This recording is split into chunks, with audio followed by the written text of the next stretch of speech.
Платять мало нам. Багатодітна мати.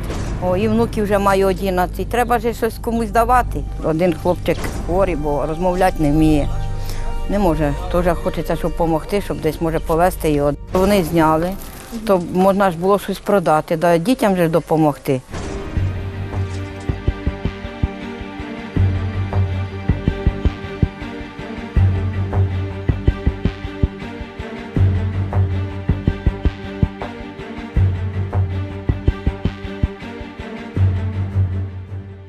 Наділили землю в цьому селі, паї дали. Наш батько проробив 52 роки у колгоспі. Як тоді зарплат таких не було, нічого, то це, виходить, компенсація за те, що вони стільки років проробили. Люди дуже зраділи, що їм дали цю землю, бо думали, що вони будуть нею розпоряджатися.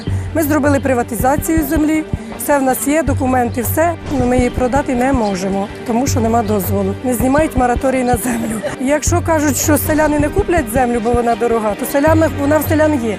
Селяни не можуть її обробити, тому що в селянів немає грошей. Земля хороша, і тут би і урожай могли б хорошо збирати. І ми не проти її продати. І всі селяни за.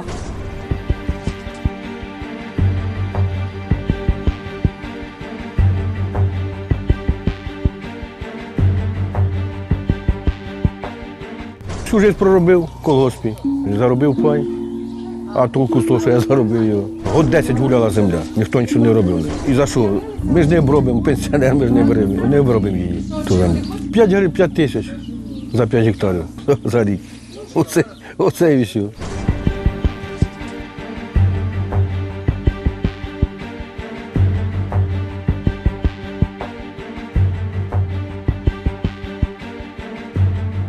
Отримала в 96-му році 5 гектар паю.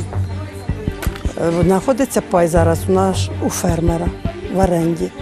А до цього цей, що забрав колгосп, орендар, не обробляв її. Вона гуляла 3 роки чи 4.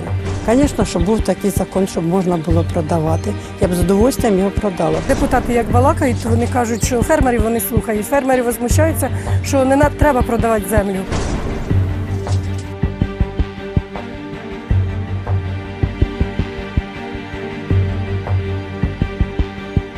Чого вони питають фермерів, ми не знаємо, бо це ж не фермерів земля, вони її в оренді тільки держать.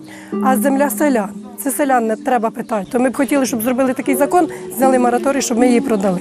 Оце в нас така просьба, селян.